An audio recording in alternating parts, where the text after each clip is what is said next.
have with us a man who needs no introduction, as evident by the crowd. So we'll dive right into the questions. Shall I say something before? Sure, go ahead. Well,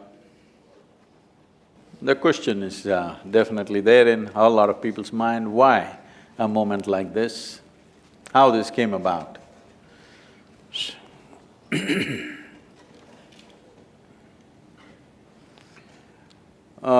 In the last 36 years that I've been active with people, there's one constant refrain from people. Thousands of people have asked me the same question. That is, Sadhguru, when I was 20, where the hell were you? You came when I'm 60. If you came when I was 20, I would have done this, that and something else. I've been hearing this from so many people continuously. So we thought we will step out and talk to people who are below 25 years of age. And that's why Youth and Truth. And the fundamental of this is, see what we call as life. This life, you may have so many ideas about it, so many emotions and thoughts about it, but essentially this life is a certain combination of time and energy. We have a certain amount of time and a certain amount of energy. Time is rolling away for all of us. If you sit here, it rolls, if you do something, it rolls, if you sleep, it rolls, if you're awake, it rolls. Whether in wakefulness or sleep, in work or laziness, whichever way, in dynamism or lethargy, time is rolling for everybody. In Tamil, there's the term that is used for death is kalamaittanga. It means his time got over. Such an appropriate description. After all, that's all that happened, time got over. So time is getting over for all of us. As we sit here, it's not the clock which is ticking, it is our life which is ticking away. You cannot control it, you can't slow it down, you can't roll it back, no choice about this. It rolls forward for all of us, no matter what we do or we don't do. But energy is something we can manage. When we talk about energy, this segment of life that we refer to as youth, when you're in this segment of life, your energy is at its highest exuberance. Most youth do not understand this, they think they're going to be like this for always. You just have to pay attention to the old people, they were not born like this. They were also youth. Slowly, volume gets little down, not me. Otherwise, slowly the intensity of energy volume gets lower and lower. If you just observe how they sit and stand and walk, you must know you're going to get there very fast, actually. So, when your energies are at their peak, if you brought little more clarity and balance into your system, well, this energy could work for you in a miraculous way. This exuberant energy can do wonders in human life, or it can cause disasters in human life. The same enthusiasm and energy has taken people's lives. I'm saying this because I grew up in 60s and 70s. By the time they were 35, at least 12 for sure, other two I think they also went by that way. 12 to 14 people that I knew and who were dear to me, they all died before their 35 years of age. Simply somebody overdosed, somebody drank themselves to death, somebody killed themselves on the motorcycles, somebody fell off the rocks, all kinds of things. It is the same exuberant energy which got them into these things. The same exuberant energy, if it had a little more balance and clarity, they could have done wonders. But unfortunately this happened. It's not only in terms of death, it happens in so many different ways. Disaster is not always in the form of death. Life didn't take off, that itself is a disaster. So, when you look at this, see, every human being, every individual has an innate genius within them. The question is only, will they find an appropriate ambience within themselves and around themselves to unfold their genius. This, unfortunately, in this world does not even happen to 1% of the population. This is my estimate. In your institution, if it is more, you must tell me. But generally, in the larger population, not even 1% of humanity manages to unfold their genius, simply because concerns of earning a living, survival, some nonsense takes them up, they fall in love, something happens. Either outside situations don't cooperate or inside situations don't cooperate. So, what I'm looking at is, if we can increase this percentage, let's say in this generation from 1% to 10%, we will have a phenomenal world. Because you cannot create a great world or a great nation or a great society, you can only create great human beings. If you create great human beings, great societies and nations and world will happen. It's a consequence. We cannot create the consequence, but the source of this is human genius must unfold. Only then you will find human beings functioning at a level well beyond what we normally consider as normal. It should become normal. It's normal for a flowering plant to blossom. Similarly, it must be normal for a human being to unfold and blossom their genius, because it's innate. It is only looking for an atmosphere where it is possible to do that. Can we create that in the society? Maybe it's a long way off. But can we at least create it within ourselves? That, if you're willing, is possible now in this generation. That's why I'm here with you. Let's see what we can do.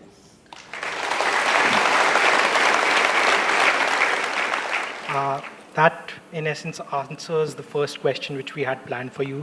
So we'll actually move on.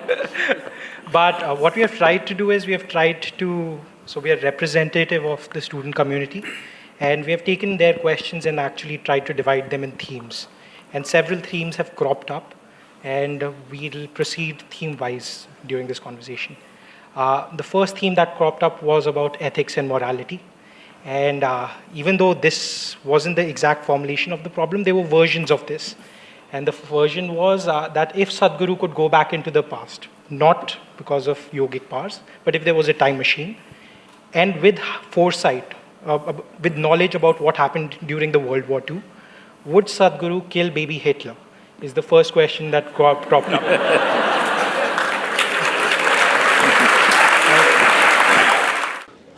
Would I kill the baby Hitler? Knowing that 6 million Jews could be saved. See, Adolf Hitler is a consequence, is not the cause of World War II. In the sense, there has been centuries of hatred about the Jewish people. It did not suddenly crop up because of Adolf Hitler. Well, he used it politically to do all kinds of things, that's a different matter. But this hatred has been endemic in the population. Not for 1 or 2 years, for literally 18 centuries, it's been alive. Now, Adolf Hitler became a representative of that hatred, and he consolidated that hatred, organized it in such a way that it became a mega disaster. But the disaster has been unfolding for a long time. Forever people have been accusing Jews of being a Jesus killer and wanting to get them. In so many ways they've been persecuted, not in one way. Every generation has small-scale persecutions happening in various societies across that part of the world at least, not here. So, when Adolf Hitler came, he saw what you're accusing of Adolf Hitler is competence. Everybody had the same hatred. He organized his hatred into a very competent, results-oriented thing. Any number of human beings have come who are as much tyrannical as Adolf Hitler. Fortunately, they were not as competent. That's my question. I don't know if he studied in IIM because his organizing skills are extraordinary. You have to look at that. If he had organized this, not against a particular community, but for the well-being of the world, what a fantastic organizer he is. So his competence is what we're talking about. Hatred was there in the society. He organized it and made it into an end result of a disastrous kind. See, in every generation there are tyrants. Fortunately, they're impotent. Fortunately, they're everywhere. Don't think they're not there. Every day I'm meeting thousands of people. You should see what kind of mindsets people have. How much endemic hatred they have for somebody that they do not even know, including me. People who have never met me, people who have not had a word with me, they have so much hatred. Say, what's the problem? You've not even seen me yet. But no. So this endemic hatred is bred in the society in the form of religion, in our society in the form of caste, creed, ideologies. See, everybody is focused on Adolf Hitler. I'm not trying to belittle what he did. He is one man. So many people cause pain to each other, but he is one man who organized human pain like nobody else. He made a machine out of it. In a real organized way, like an industry. He did not do killing just for killing's sake, he made a killing industry, proper industry. Actually, they set up factories of death. So never before nobody organized it, but don't ever think nobody had those intentions. Nobody had those same emotions, they had. But this man organized. So would you kill the baby Hitler? No, it wouldn't help, because another guy maybe with competence would have come up. You never know. So, what we need to work at is, we need to work at, as I was telling you, a culture of peace. This is important. We never worked at culture of peace. Only when it explodes in our face, we want it solved. Otherwise, we're just going about our business. The way we are driving on the street is violent, all right? It's not fast, it's just violent. I wish they were driving fast. If they were skilled, they would be driving fast. They're unskilled and they're violent drivers. Violence means you don't mind if somebody gets hurt, isn't it? Hello? Violence need not necessarily mean I'm going to throw a projectile at you. I don't care if you get hurt. This is violence, isn't it? So this is all over the place. We need to see culture is not something that you can build overnight. Slogans you can build overnight. You can do anti-demonstrations overnight. You cannot build a culture overnight. It takes a lifetime of dedication to bring that about. Nobody has shown that dedication. Everybody wants immediate solution. When something explodes, everybody will scream. Once it's over, they go about their business. So, it is very important. I want you to understand, Adolf Hitlers can be born just about anywhere, because the culture of disliking and hating other people who are not like you is so rooted in the society, it's just a question of, he must do an MBA here. I'm giving compliments to the institution, it's not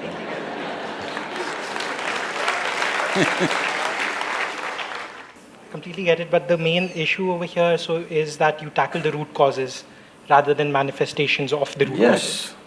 Exactly, so… Consequences cannot be dealt with. It is the process we need to address.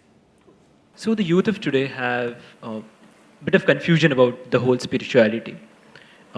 We believe that the basic tenets of humanity, like justice, equality, fraternity, should be enough to be a better human being. And if you're a better human being, and if you're happy by yourself, is there really a room for spirituality? Please repeat those three values. Justice, equality and fraternity. Justice, equality and fraternity. I want you to understand this. These are wonderful thoughts, but with horrible results on this planet. Because people who talked about this, well, Marx spoke about it, Engels spoke about it, Joseph Stalin spoke about it. But Joseph Stalin killed 3 times more than Adolf Hitler. Am I correct on the number, or you're disputing the number? I'm not disputing the number, Okay. but there is a fallacy in this argument. We will come to that.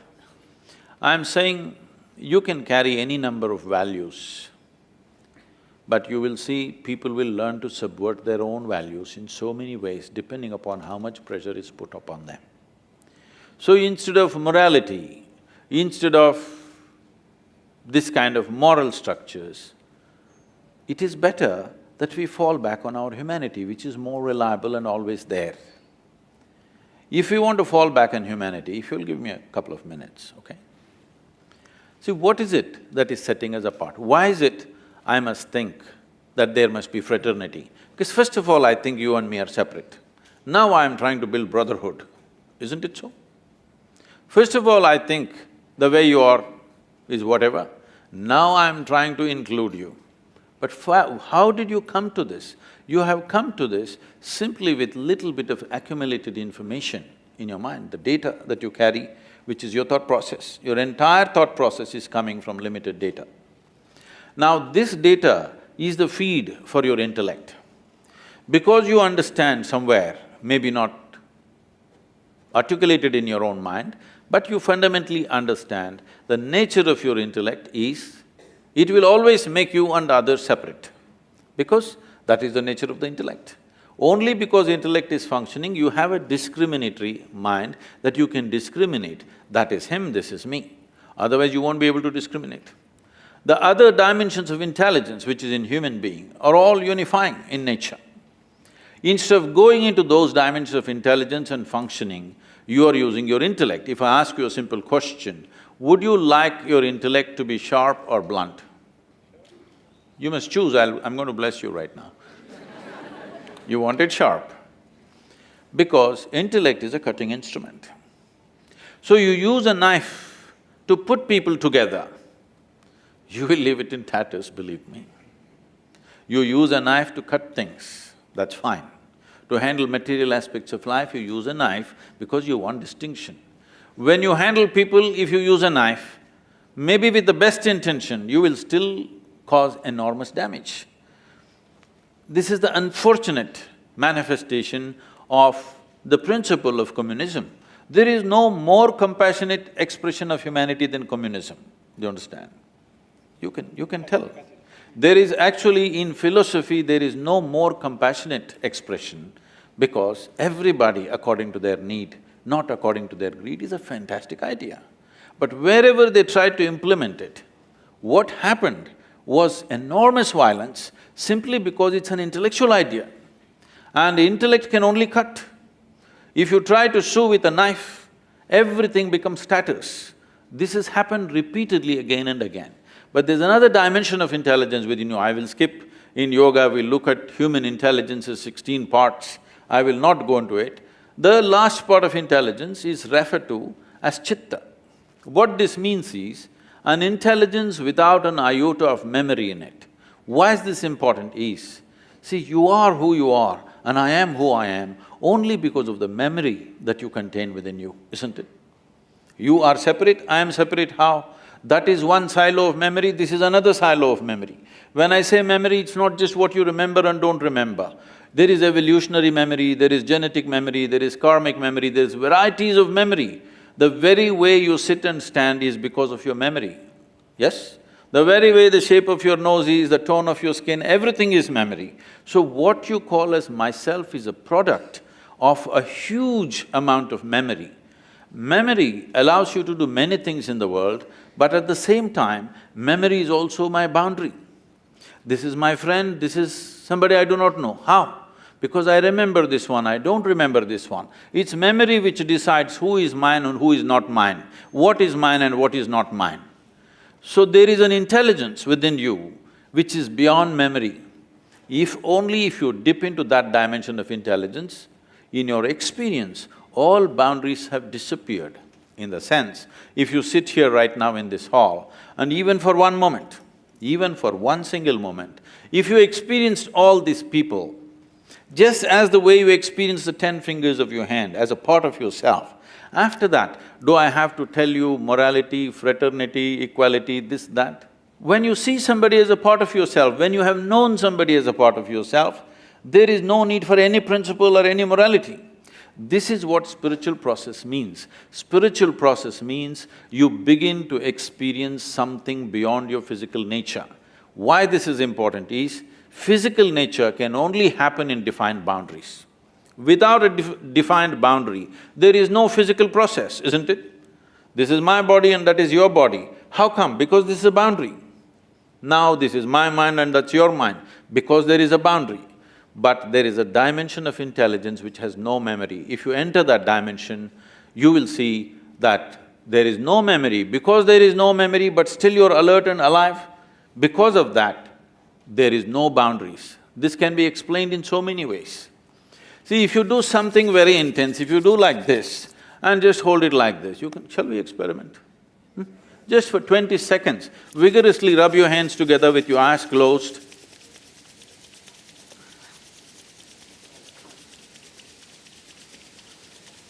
Hold it about 3 inches away from each other. There's something happening between your two hands, or you didn't try that? You don't believe in experimentation? Okay, that's fine. Definitely tried it. Did you? Did you see something between your hands? There is a certain energy. Why I'm saying this is, right now your definition of this is me and that is you has come like this. It is… See, how do you know? Can we do another experiment? Are you okay? Your right hand, let's touch your left hand. Is that you? Yes?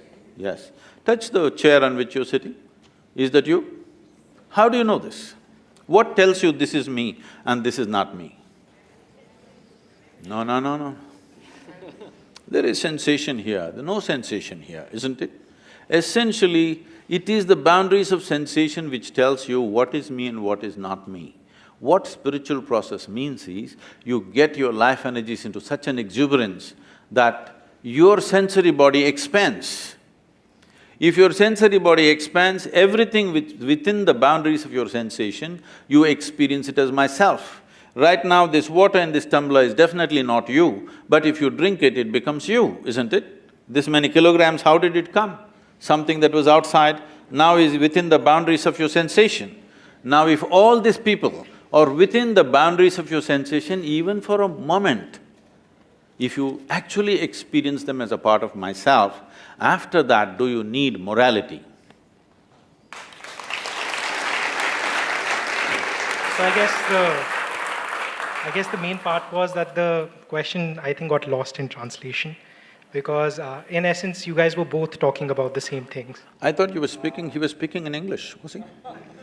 True, but translation is not always just language, it's also intent. Okay.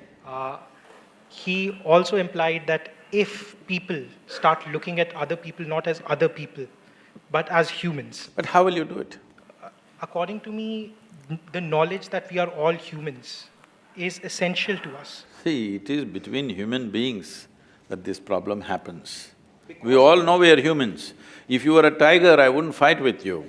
In essence, we are saying literally the same thing, we're just coming from different fronts. We are all humans. The fact that certain people have not acknowledged that we are humans is the cause of this problem. I don't think they have not acknowledged, they have acknowledged.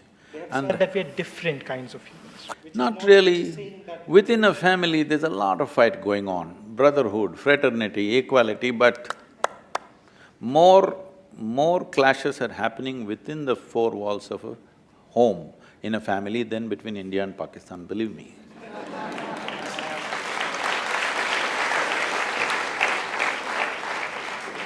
No, you're a little frustrated, you can ask me more questions. Huh? I'm generally not frustrated by this, it's just that the example which you have just given, that there are more clashes which happen Is it happening or not? than outside, is in essence, first of all, it is not essentially fact-based because it doesn't take it's on an assumption of how many clashes occur between India and Pakistan. The second is, it assumes that clashes which are occurring within the family are of the same magnitude. See, magnitude is different because we are not armed within the family and we have no intent to kill, all right? We have no intent to kill, but clashes are happening, isn't it? Emotions are happening. Are they happening or not? If you believe of everyone as your extension of your spiritual being, would clashes also not happen? See, spirituality is not a belief, that is where you're wrong. See, you think spirituality is one more belief like your values. Your values are made up by you. Spiritual process is not made up by… If you sit here and breathe, what you exhale, the trees are inhaling. What the trees are exhaling, you are inhaling. Is it a fact or is it my idea? It's a fact. Now this fact is only intellectual, but experientially if you sit here and actually experience one half of my lungs is actually hanging out there, which is the fact. If you experience this, after that, do I have to tell you, don't cut the tree?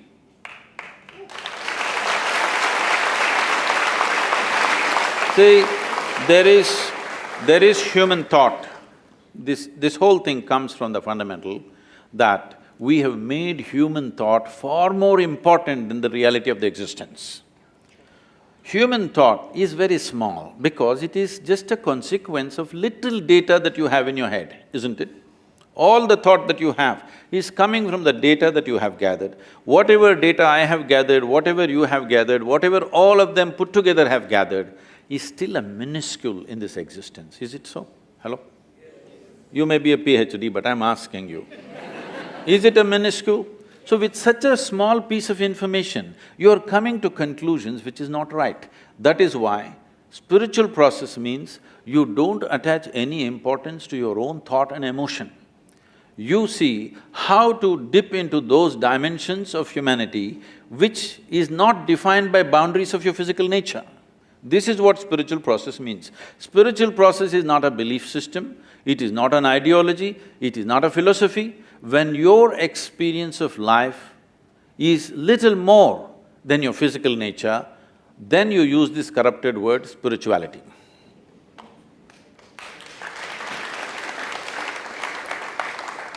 While answering the last question, you talked about memory, right? So, my question is, if all we are doing… So what's your view?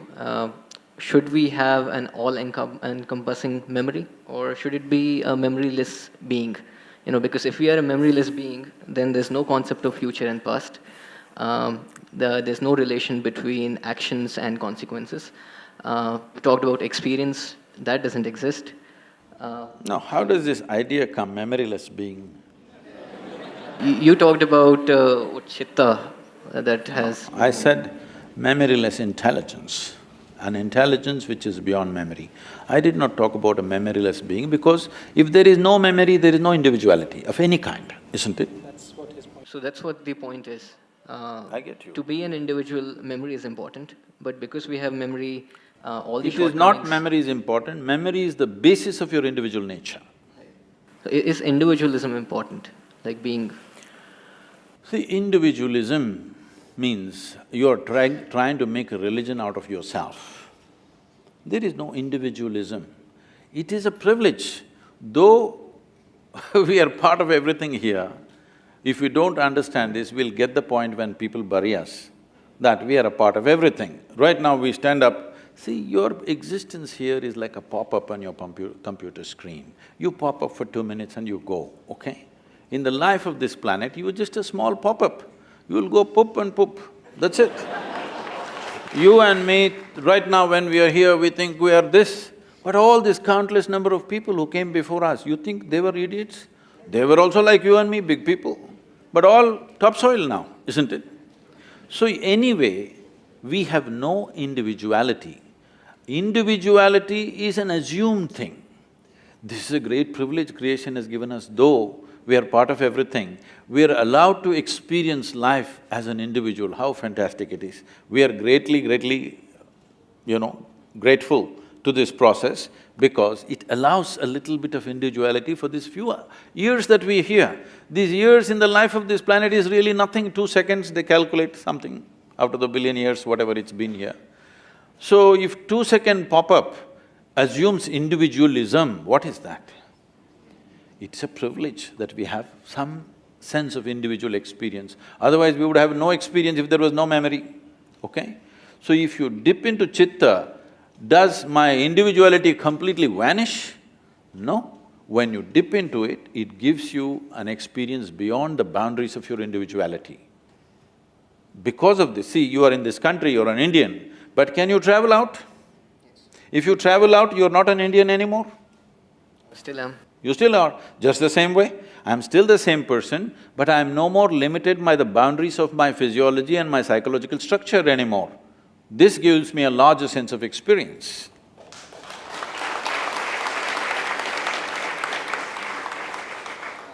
Moving on to the mythology. So we know that Iliad was written by Homer, right? A blind guy. He wrote that there are 14,000 horses. But since we know that he could not have seen it for himself, we believe that there's some sort of um, historical, storytelling going on there. Would you say? But nowadays, all the scriptures, religious scriptures, are taken as gospel. So should we also believe that there is myth making in Ramayana, in Mahabharata, and that taking them as gospel rather than just work of literature is wrong? I don't see anybody taking Ramayana and Mahabharata as a gospel. There are certain factions which are… No, no. They cannot, because they'll get freaked out with confusion. Because there are all kinds of people in Mahabharata, the best sort of man, the worst sort of man, in between every kind of man and woman. Is there over 100,000 characters? How can you make a gospel out of it? So you said storytelling. I don't know if you've seen the byline of Youth and Truth, not the seriousness of gospel, but the playfulness of gossip, because gossip has always been reliable. No, at any time in history, nobody went by the official version. Whatever the official version came, people asked around with their friends and relatives what happened. When 5 people said 5 different things, people learned out of their wisdom to extract some truth out of the gossip. But people always relied more on the gossip than the official version, isn't it so? It's not just today, always. However, given that this gossip can lead to a transformation of this truth to an extent where it's lost forever, do you think that's troubling? See, first of all, you're questioning, did it actually happen, right? So we are saying that the same argument which you have given is the argument which is usually used these days to say that buildings which were constructed by the Mughals were actually not Mughal structures. Oh, okay. I get the However, point. that's gossip being misinterpreted completely. Now, see, if you come further south, people are questioning whether Rama existed or not, okay? This is just a question of poor memory. When the entire nation has been talking about it for thousands of years, now the problem is your trust in printed word is more than the spoken word, that is the whole problem. But you must understand, this is a oral culture. We always transmitted most significant things orally. You may think it's insignificant because it's not written, but anybody can write it down. People have written it down now it's a printed word. But now somebody questions, did Rama exist or not? Not in one place, in entire culture, when everybody is talking about the same story with minor variations here and there, it could not have been just made up by all the people, So isn't it? I guess his point was also by bringing in the Iliad example the same, that the war on Troy did happen, but the fact that Homer says that 14,000 horses were there is clearly not truth. Maybe not. Maybe Ram did exist, but other facts which are… other things… See, we are, after all, Indians, we invented zero. We have certain freedom in using number of zeros. We're taking liberty with that. Don't… see, whether 6,000–7,000 years ago, whether 100,000 men fought or 10,000 men fought, doesn't make a difference. The way the story is said in this country is not for its facts, but for its truth. You're trying to bring out a certain truth. The fact of it, whether 100,000 men fought, 10,000 men fought, what does it matter? You don't have to manage that war today, it's over. So the important thing is, what is there for me to learn from that, all right? If that's a question mark, we can go ahead with that. I guess that was his point itself, that when you look at religious texts, as you would learn from… See, don't call them religious texts, this is nation's history. So let's say if you look at another piece of literature, you would derive learnings from No, it. literature is different, history is different. Literature can be fiction. History is written in a dialectical way so that it's always relevant for you. I'm saying 6,000 years ago, whether a man existed or not, what's my problem? Unless he has something to contribute to my life today, isn't it? However, if history has been written and the facts of the history are not clear, then how See, are we this is going what to I'm validate saying. The fact is like this. Suppose 6,000 years ago, Rama had a wife whose name was not Sita. What's my problem? We are not questioning whether the name was… Not only the name, I'm saying, okay, he was not… his father's name was not that, it was something else. He was somebody else. What does it matter We to are me? even questioning the sequence of events over here. You can. How they… See, sequence of events also you can question, but what I'm asking is, a 6,000-year-old drama, if it got little mixed up, it is not your problem. The problem is just this, is there something for us to get from that? That's all the thing is. Now, why we are worshipping Rama in this country is, he's not a super success. He's a serial disaster, if you look at it. Yes. Even today he's having real estate issues, that's why you brought this up.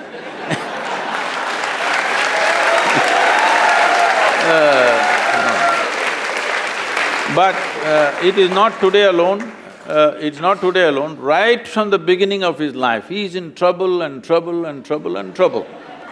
See, he is rightfully a king.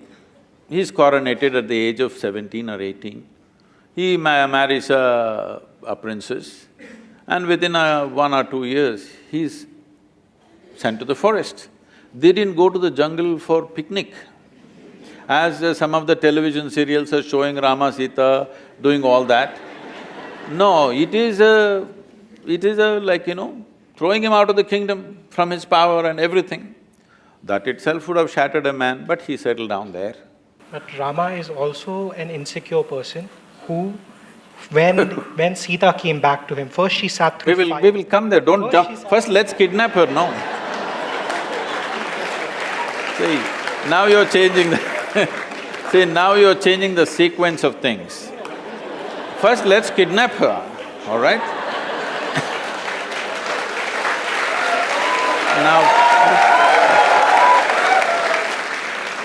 Now, the Sri Lankan people come and kidnap his wife and go away. After all, he is a king. If somebody steals his wife and takes her away some 3,000 kilometers down south, there's no GPS to even find out where is Sri Lanka, all right? At a time like that, being a king, he could have found a local solution. There would be any number of women to marry the man, he's a king. But he goes in search of her, not with a big army, just him and his brother, like ordinary people. If a man has to walk 3,000 kilometers down south, not knowing where she is, whether she is alive or dead or what's happened, then she must mean so much to him, yes or no? Otherwise, why would a man walk that distance? Now, he goes there, he forms a Tamil army, don't forget this. And then there is a fight, kills hundreds of people, burns down a beautiful city, gets back his wife, comes and settles down. Before this, I will tell you, he goes for a year of penance in Himalayas. His brother asks, are you crazy? This man stole your wife and now you're doing penance for his death. He said he had 10 basic qualities, Ravana. Killing those 9, which were horrendous qualities, no penance for me, no repentance for that. But he was also a great devotee and I killed that also. So 1 year of penance the man goes for. This is not a… And then he settles down and his wife is pregnant. You must understand, for a king, his wife is pregnant means it's not just about a child, it's a progeny for his empire and there are many things involved. No sonogram, so he doesn't know whether it's a girl or a boy or boys or girls or anything. But once again a political situation evolves where he has to send his wife to the forest, which you are saying is insecurity. Not that part. So we can even begin from the first point in which, after he rescues Sita, Sita has to sit through a fire to prove that she is pure, For whom? so that other people will accept her. Because Rama cared about how people saw him.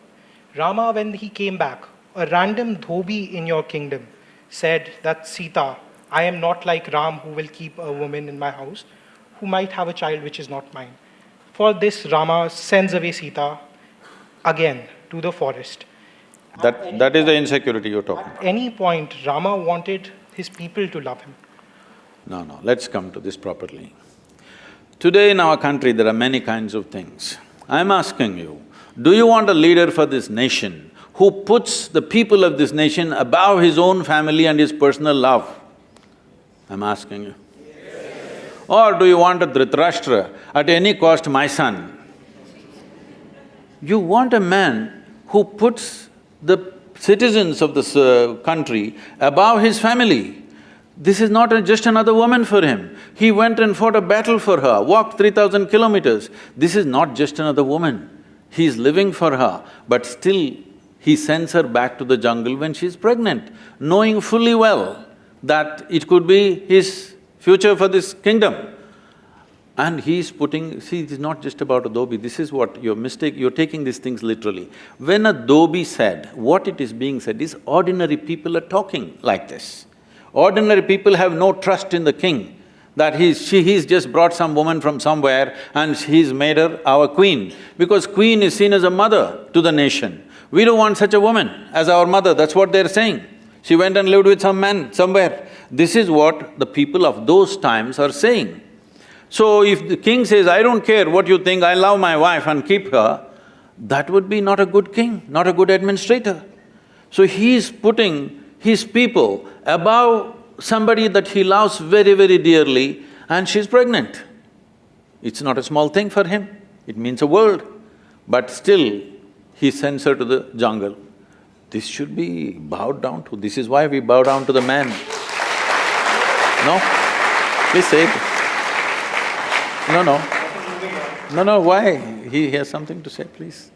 So there are different types of responsibilities of you as a person. As a king, there are different responsibilities, and as a human, as a family member, you have different responsibilities. Now you can't just throw away your wife and send her to a jungle.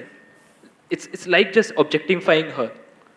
It's not treating her like another human who's pregnant, who will need different things and have promised her different things.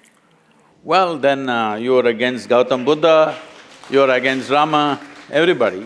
But you need to understand this in the right context, that is, if this woman didn't mean anything to her, he wouldn't have traveled down to Sri Lanka, fought a battle and brought her back, isn't it? It was his pride about what… How can you His pride he could have got 100 wives around him if he wished, but he went for this person who means so much to him. Moving on… No, you must see the words that he's uttered. You must see the words he uttered about Sita, what she means to him, how he cried to Lakshmana and what he said. Actions are way more important. Why are you reading all these evil intentions in his mind that he did not express anywhere? He did not express… With our words, we can say anything. See, as far as you are concerned, you know only what you read. You don't know anything else about his life, neither me nor you, all right? Perfect. So, from what you read, nowhere does it say that he was insecure. Nowhere does it say he went for his pride. Nowhere does it say that… No, everywhere it says very clearly, let me tell you, the reason why he is worshipped today is, though life threw disasters after disasters at him, the man never became resentful, never became hateful, never became angry. He did not become a recluse either. He went about fulfilling every duty that he has to do. With a personal pain and grief that he is carrying all his life, the man went about doing the best he can do for his praja of the day. If this is being accused of being as pride and this… There were strong reactions to that question, but I think that's a nice segue to the next one, which is once… Why do you say it's a reaction? At least… See, You had once said that people should not react to injustice, but this country has been based on civil disobedience movement. Movements like anti… Did I say they should not react to injustice? There was a quote of you… Like what? Said that people should not… Why don't you just read the quote instead of paraphrasing like this? Maybe you did… Direct quote was that Huh? we should not react to injustice. Yes. And this is one of the… Yes. But I did not say you should not respond sensibly. We want to know why or what Yes. the context behind Because the context is, I am differentiating between human response and human reaction. If I react, I will only cause one more injustice. Right now, what I think is injustice, I will feel angry and I will do one more injustice. But if I see this injustice is happening and respond to the best of my intelligence and my capability, there could be a solution. So you have defined reaction and Yes, reaction and response I have clearly defined all along. Is it not important that you respond consciously rather than reacting violently? we completely agree with this, by the way. Right? So,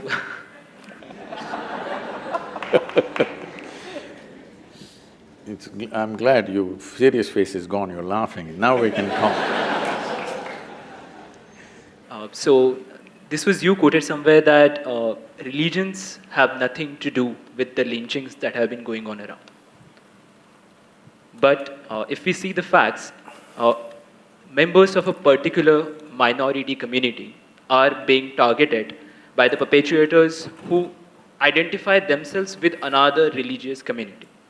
And if these are the facts, then how can you say that religions are not connected to the lynchings? See, probably you're just going by the television reports. Just go a little further into the… So You read your again, book we as are- well. So in also your we book, you are- say… In book I'm talking about lynchings. No. yeah, so in your book you have mentioned that you went to a village and a Oh, yes, policeman was of your course. friend, and you mentioned that… No, I will tell you the incident properly, you don't water this down. I'll tell you that incident properly. Will you give me 2 minutes? All right? See, I was living in a remote part of Karnataka. Karnataka is generally a docile, peaceful place. It's not a very activist kind or violent kind, there's no religious frictions happening, it's very docile people. One day I just ride down into the village and a big crowd, and what is it? I just park and go and see, they're beating one person like you can't imagine, with all kinds of things, whatever they get. I tried to stop, they just brushed me aside and said, you don't get into this. As I saw, within 2-3 minutes, the man died. Don't know who he is. Those days in the villages, nobody wore trousers, normally they wear either shorts or dhotis and things like that. This guy had trousers and some kind of dirty-looking shirt. And somebody thought he's a child lifter. Right there, they killed him and they dug a hole right outside the village where everybody can see, and they buried him right there because nobody has any fear that this is going to be a murder, this is going to be pursued. There is no such thing, they think it's their right to do that. I was appalled. Till then I had never faced a situation like that in my life. I was just 22, 23. So I rode down to the police station, which was just about eight or 9 kilometers from there. This policeman or this sub-inspector was my senior in college, so I knew him. So I went to him and I just saw this, you have to come and do something. He said, you do not get into this thing. I said, what? They killed a man, I can show you where he is buried. This body is right there. Nothing. I tried to talk to the local MLA. He said, please, you don't get into this. When I really looked at it, then it happened after 3-4 days. Late night around 1:30, I'm coming from Mysore city to my farm. On a remote road, it's a very remote place, it's in the hills. I ride in, young people are standing there with fires burning, with sticks and rods and everything. Oh, they shout, the motorcycle comes means. If you don't identify yourself, you would be killed too, right there, without a question. Because the rumor has gone around, somebody is doing child lifting, there's a local dam coming up, they're sacrificing many children. Nobody knows where the hell is the dam, nobody knows if anybody ever lost a child in the region, but just this rumor goes around. Then when I really look at it, I saw another one like this which happened for some stealing that happened, another one where he was beaten but he did not die. When you really look at it, every year in this country, over 40,000 children go missing. So there is a paranoia in the villages. Especially girl children who go missing, they just never found, never ever found. So tomorrow if my child disappears, what do? Hold an FIR and sit there and pray, is it? So first, their thing is to react in such a way, if my child is stolen, is it an injustice to me? Hello? And never to find the child, again not knowing what happened, whether they're alive or dead. If they die in front of you, it's okay. But they just disappear and you don't know whether they're alive or dead, you know what the parents go through? So there is a paranoia about this. The same thing happens if somebody steals any animal or if they cut a tree in their… This is what happens when you use gossip as your source of information. You're just misinterpreting the whole thing, please, I have to say this. Where is gossip as a… You think the whole script… all the literature or whatever, the history that we are talking about is all gossip? No, I do not. Going back to the point… No, why are we referring to that now? You're referring to Ramayana as just gossip? I am not referring to that same point. You only said that there was a rumor going around that there was a… Obviously, see, you're calling it gossip, but I'm telling you, this is fear. This is fear of a population who are not protected by any law except their own stuff. They are on their own. Don't think some police force will come in a helicopter and save your children. There is no such arrangement. When there is no arrangement like that, they make their own crude arrangements, unfortunately. I have seen somebody says one cow is stolen, immediately 10-15 boys get on the bicycles and ride in different directions. 30-40 kilometers if they catch the guy, that's the end of him, right there. Not because cow is religion, simply because it's economy. With 2 cows, I'm making my life. If you steal my cow, my children will go hungry tomorrow morning. So they will fight. So this is because the law has not spread itself to every inch of geography on this land, you must understand this. Even today in a big city, I'm telling you, if something happens to you, if you want to file a complaint, you will have to take the local MLA, somebody else, a businessman who knows somebody. By yourself you can't file, this is the reality. Somebody who has no basis in his life. So does this imply mob justice is valid? How are you saying these things? Do I look like a lyncher for you? Then why are you asking that question? I'm telling you, see, this is the problem. The problem is, we don't want to understand the reality and the pain of the people. We just want to make a judgment on them. I'm saying, unfortunately, nobody has provided them a way. So they're doing their own things. When mob enforces something, this is the unfortunate way it will happen. Do we want this to happen? Absolutely no. But do we have means to stop it right now? Till you make law available to everybody and quick justice to everybody, I am telling you, people will do their own things. If you think they should not do, because you're living in the safe, enclosure of a wonderful institution, you don't understand what it is in a village. When my child goes missing, what do I do? What do I do? Where do I go? You don't know. I've seen people, women crying and beating their breasts and walking around because their children are missing. They don't know where they've gone, finished. Can I speak? Yes, sir. So, you have talked in general about the lynchings that have been happening, and we don't deny that.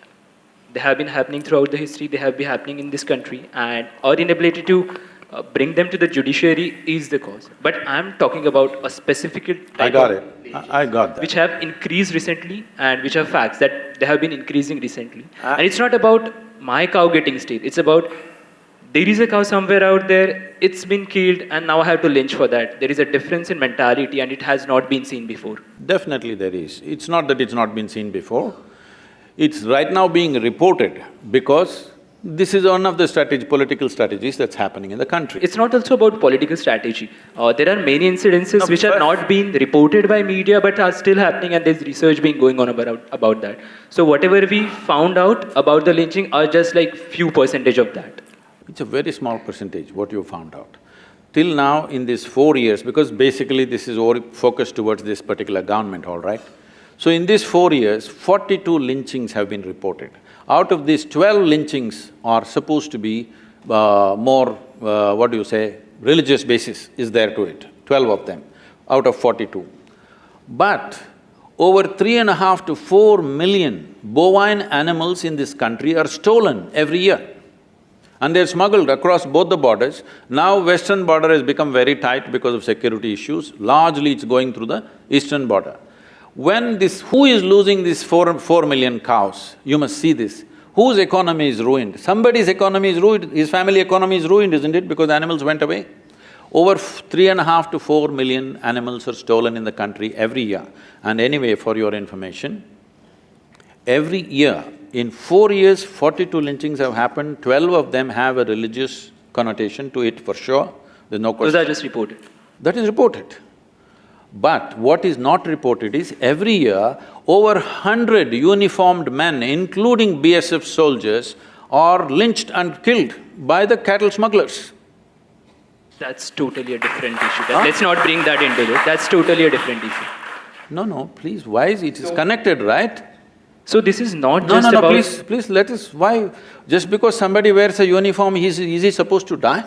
I'm just saying, let's not connect these two issues. No, One is religious, one is security I issue. want you to understand, when there is a large-scale crime going on, when there's a large-scale crime going on, 4 million animals means on this side of the border, they're approximately 10 to 15,000 rupees. Across the border, they're between 30 to 50,000 rupees. I want you to calculate the numbers, you're the business guys, all right? I won't get the numbers right, please get me the numbers. I totally agree with you. So when… Have been happening. Please understand this, these cows don't fly. They have to be walked, all right? These cows, these animals have to be walked or transported in trucks. Only small amount is transported in trucks, rest of them are walked in the nights, okay? From across the country, 4 million animals. When such a large-scale crime is happening, you think there will be no reaction at all? When nobody is caught? Why change now? Why now? Huh? Why recent few years? See, it is not now, it is only reported now, it's always been happening, I'm telling you. They have reported only 42 lynchings.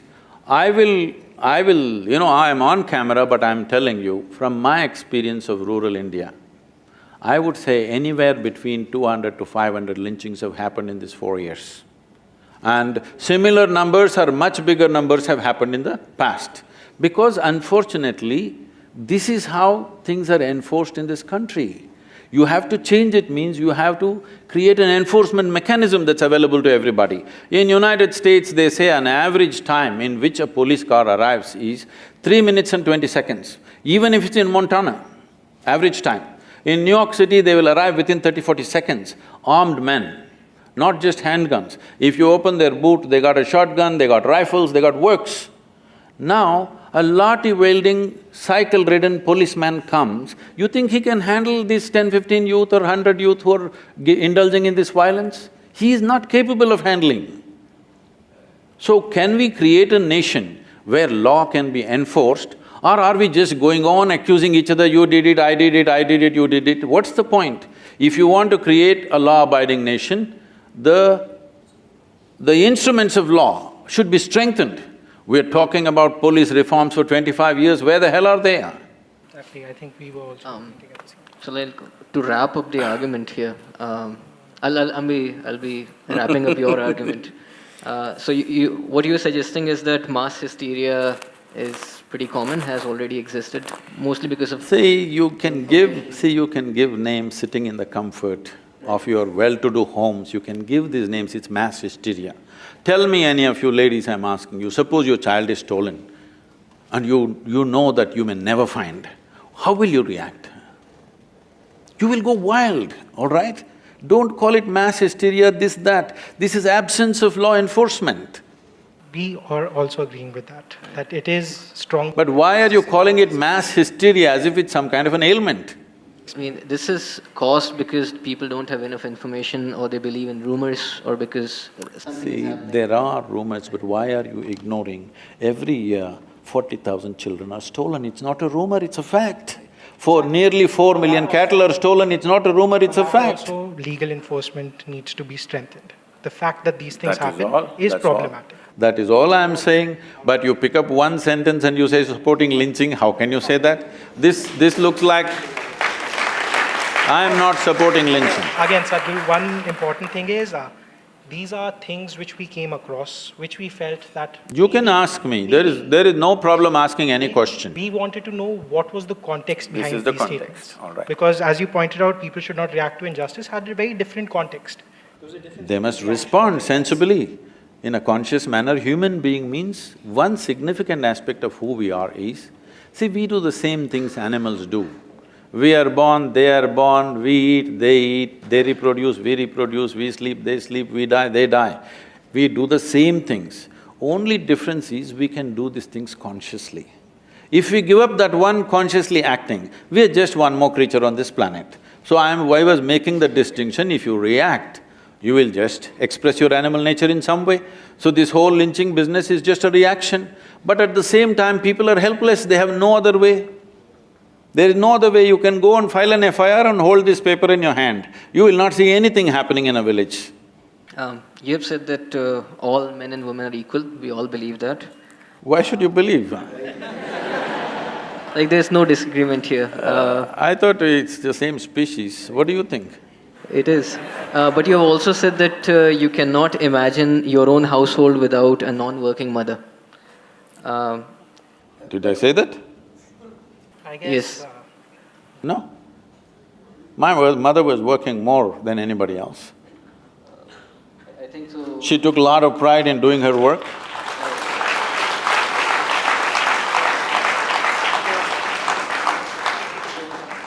Okay, let's come to the major point. So, unlike your mother, my mother, she's also a working mother. The women have had a choice, right? My mother had a choice, your mother had a choice, but that's not the case with everyone, right? So the main point is that of agency, right? And then believe that the agency is being taken away because of the gender of the person. So they are not allowed to decide what is certain happening. societal expectations that certain roles will be fulfilled. See, expectations are there. When you don't fulfill expectations, there'll be some price to pay, but that is so for everybody. That is… See, I'm not trying to say there has not been a certain level of exploitation, there definitely has been. But don't once again react to that and do reverse job. All you have to do is educate, educate, educate. Just leave it. You will see in a generation, everything will change. This is the first generation of women in this country who stepped out. Please understand, women have stepped out and doing so many things in the world, not because of your liberal ideas, it's only because of technology. Because technology has leveled the playing field. Technology has taken away the significance of man's brawn, isn't it so? Man's muscle has become insignificant simply because of technological development, not because of some liberalism or feminism or whatever. It is only because of technological development, women are able to step out and do the same things that men were doing in the past. Or even for the men, it is new to sit in the office and do this. Otherwise, they were digging something, all right? Once the machines came, man's muscle became insignificant. Because of that, there is a way. So just allow little more time rather than doing something in a rush, in a reactionary way and breaking the social structures. Because if you break them, do you have a better alternative? That's a question. Right now you're talking about you didn't want a working mother. My mother was working all the time and she was very proud of what she was doing and she was the most respected person in the family. Only thing is, only your idea of work is, how much did she earn? It was not significant for her. The rupees and paisa were not significant for her, her values were totally different. Again, I think intent of the question got mistranslated, which has happened tremendously over here. Why you… So, would you say that, you know, all the intention… main… They're reading the question and how can it be mistranslated? the Intentions are not based on words. So we can talk about, you know, the changing gender structure in the workforce and all that. But do you feel that, you know, all the major movements, feminism, civil disobedience, anti-apartheid, anti-racism, these are responses or reactions? See, anti-apartheid is a different dimension altogether, all right? That's a different thing. Similarly, How is it different? See, it is an engineered discrimination, all right? Between men and women, responsibilities were divided. It is only when it so happened that our values became purely economic, suddenly we thought, women are at a disadvantage. If you go to the village and see men and women are working on the field as equals, well, she will do planting, he will do digging. Does it mean to say inequality? He has more muscles, so he does that kind of work. She has another kind of strength, so does this. And well, you brought my mother into the picture. Now, she had 4 children. When you have 4 children, you have a project on hand. All right? Well, it's an important project. She did a good job on me.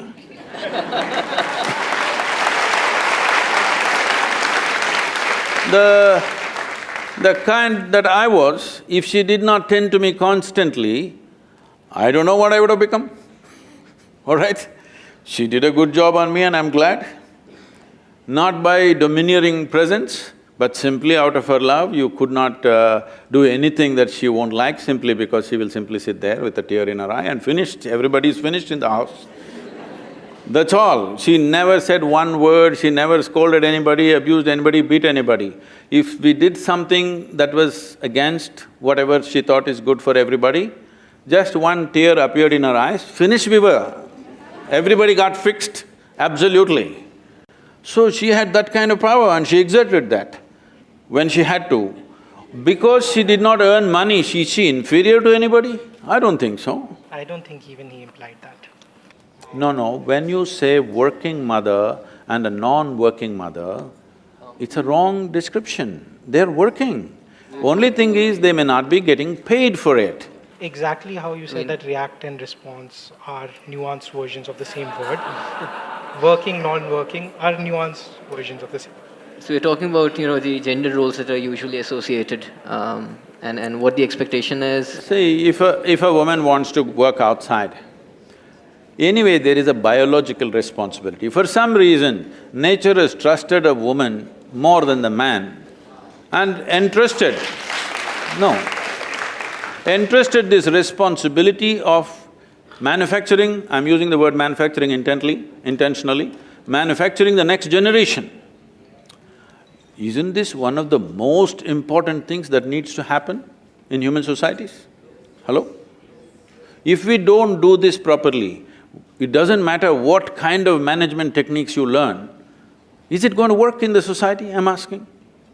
So now, once you have a child, a human child is not born like other creatures. You drop, a cow drops a calf and immediately it starts running around. A human being is not born like that. A human being needs nurture. Now we are in a society where the first generation has stepped out to work outside. Once again, because of technology, they again started working from home, which is a very good thing actually. But they stepped outside, but we don't have social structures to take care of the young ones. You leave your children into somebody's hands and go, you know what all damage can happen? You know how America is suffering for this? Though they have lot of structures and laws about how children should be taken care of, in spite of that, I'm just saying this because just a few days ago, they brought this child, who's 8-year-old girl from Ohio, an Indian couple. When the child was young, they left this child, usually teenage students take up this babysitting because they need some extra money. So this is called as what? They shake them like this, what's it called? There's some term for this, that they shake the children like this when they're crying so that they quieten up. So this girl was shaken like this. Bad parenting is the word. Bad parenting. No. The babysitters are known to do this, there's a term, technical term for that. Because there are so many thousands of cases where children have been damaged because of this shaking. So the spine got damaged and this girl, the left side got paralyzed. And they brought this girl to me, she's 8-year-old girl, now we're putting her through various things, she's beginning to walk but her speech is not there, so many troubles. Normal child, but a 17-year-old girl who came there to do babysitting, she just got irritated with this baby crying and she shook her. So a human child needs not just nourishment, it needs somebody to play with, somebody to laugh, somebody to smile, somebody to love and hug and kiss the child. Till we make such arrangements, don't be in too much of a rush because we'll damage a whole generation of people. We need to make those arrangements in the society. See, just now this society has just beginning to move away from joint family structure, where we had the luxury of grandmothers and aunts and this and that, all that is gone. Nuclear families have come, just husband, wife, children. Now there is no support system, nor is there an organized support system either by the government or private agencies. Nobody has come up with a real-time support system for young children. Where are you going to throw them and go when you go to work? I don't believe he's meaning you throw them and go. I did not say he means that. Why are you taking everything like… I didn't mean My he's… bad. I didn't mean he said that. I mean to say, suppose I am a woman and I have a job and I have a child, what do I do? When the society doesn't make arrangements, what do I do with my child? Where do I live, in whose hands? So Sadhguru, because of paucity of time and because many people might also have questions over here, we'll have to open the floor for questions. We'll be opening the floor for questions right now, so people in that quadrant. But you should not translate their questions, okay?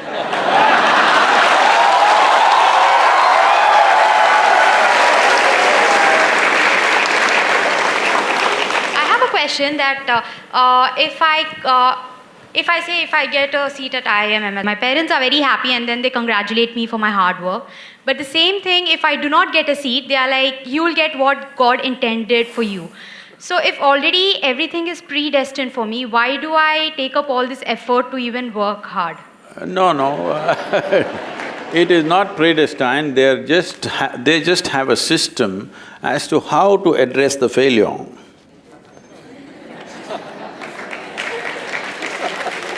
They don't want you to get totally frustrated and agonized by something that did not work. This is God's intention, just enjoy the God slap, okay? This is an effective way of creating solace. This is not a solution, but this is a solace, this is a psychological process that somebody is trying to diminish your suffering for that moment so that you understand you are in greater plan. That's why you didn't get the admission. Namaskaram, Sadhguru. My question is, everybody has got their own dream, especially related to career. But sometimes the dream of a child goes against the willingness of his parents. A child wants to do something and his parents want him to do something else. What should a child do in this situation? Should he go against with his own dream, against his parents with his own dream, or should he kill the dream inside him and obey his parents? Namaskar. Are you the child, sir? Yeah. No, luckily I am not. Please.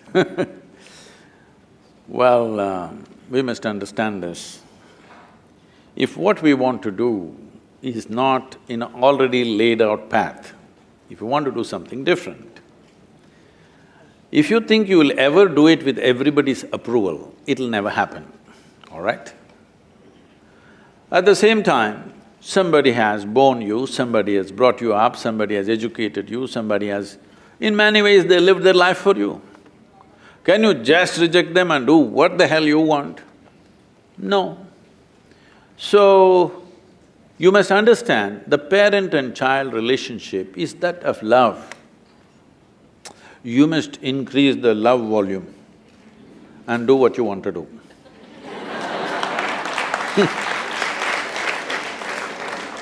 Now the problem is when they say no, you will get angry and say nasty things. No, you should not react like that. You must respond by increasing the love volume. When you increase the love volume, they melt. Then you must tell them, see, this is what I wish to do, otherwise I will not be happy doing what you want me to do. They will… Next.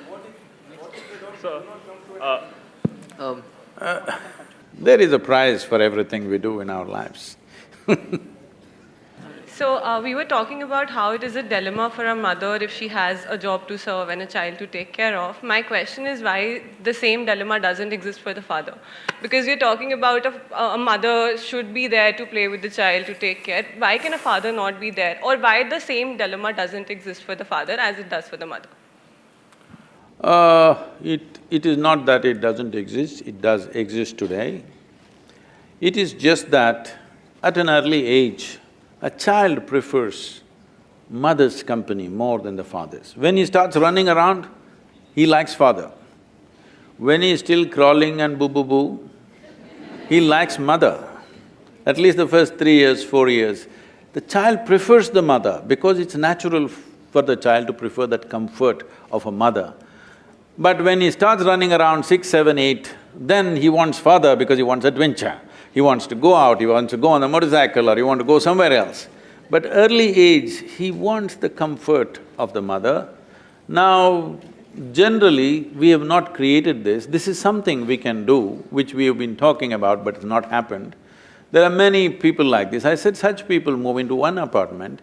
One lady who's really good at children, good with children, she could take care of all the children very well and do something, some cooperation has to happen because we have banished our grandmothers and aunts and others, we can't stand them anymore. At least somebody who could be paid something but who's a volunteer, not simply a paid person who's going to shake your child like this. Somebody who has some care and concern for the child has to be there.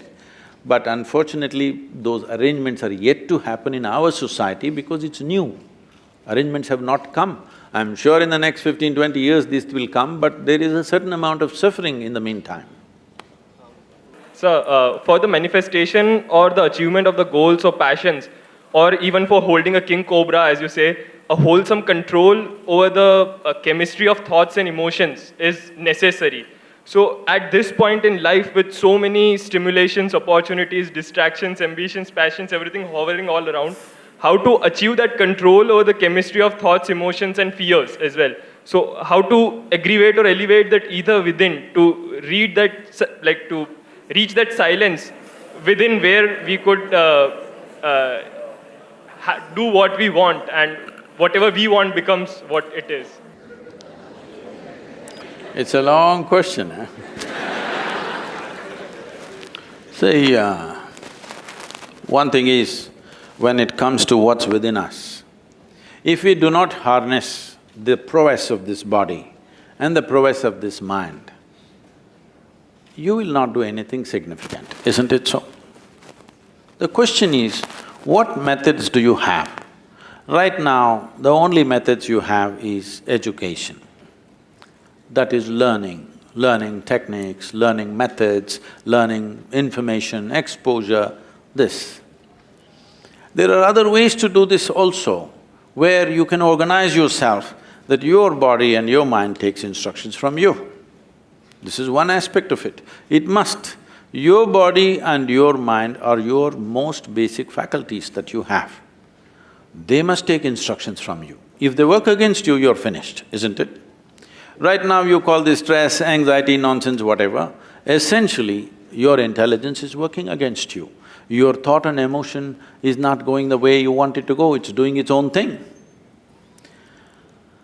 Well, if you cannot manage your own mind, how the hell are you going to manage, let's say 100 or 1,000 or 10,000 minds? Because management essentially means you must be able to manage the people. Managing the people means you must get everybody to get to one intent and act in a significant way.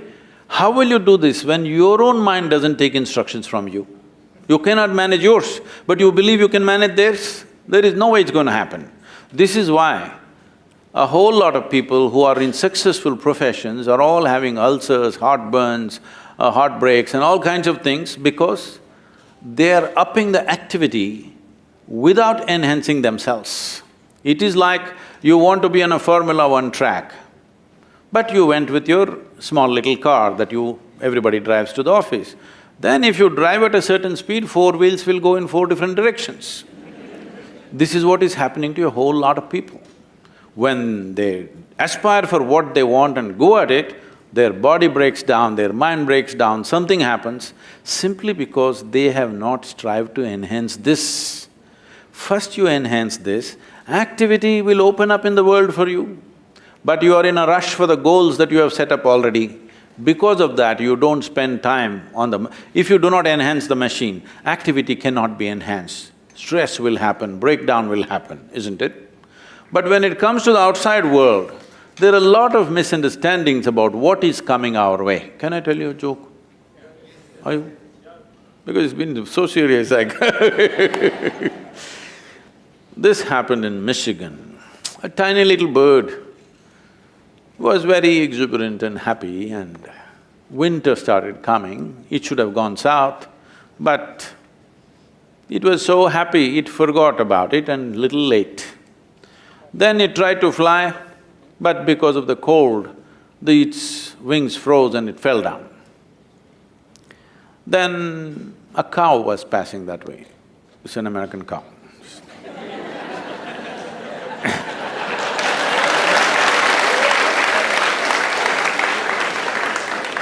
A cow was passing that way and it dropped a heap of dung and it fell right on the bird.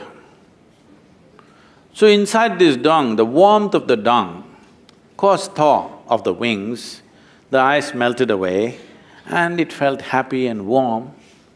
Tick, tick, tick, it started tweeting from inside the dung. It couldn't get up, but it was happy inside the dung. A cat was going by, it heard this bird tweaking, it opened up the dung and ate up the bird.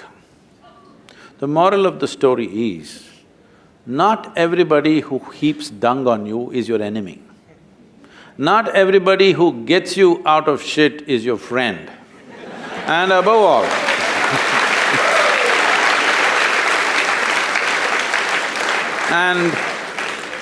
and above all, when you're in a heap of shit, keep your mouth shut.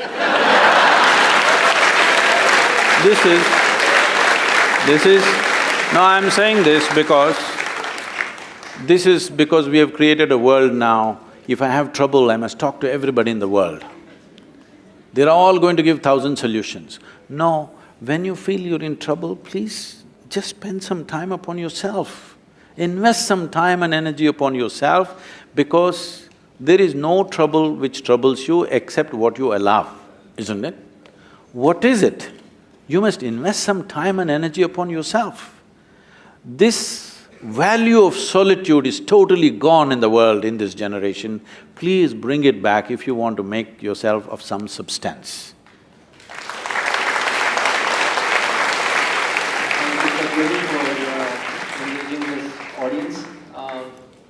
I'd like to just thank the Isha Foundation for such a wonderful show they put on.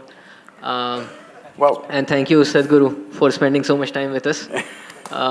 With this, we close the session. I want you to understand, I don't know to what extent all of you are exposed to the nature of the country in which you're living. We constantly keep gloating about the tremendous things the nation has done in the past. Yes, it is true. But we've also forgotten a whole lot of horrendous things that have happened to this country, and today we are where we are, where there's inequality of absurd kind, okay? Absurd kind and most cruel kind. A variety of problems in this country. This country is a heap of problems.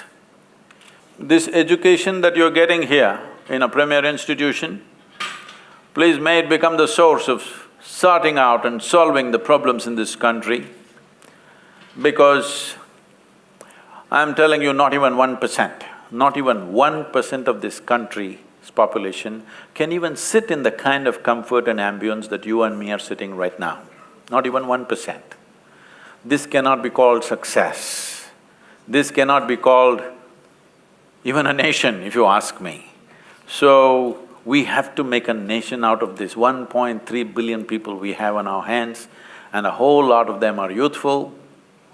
Please, whatever knowledge and capabilities that you get, invest that to bring some humanity to the human beings who are living in this country, please.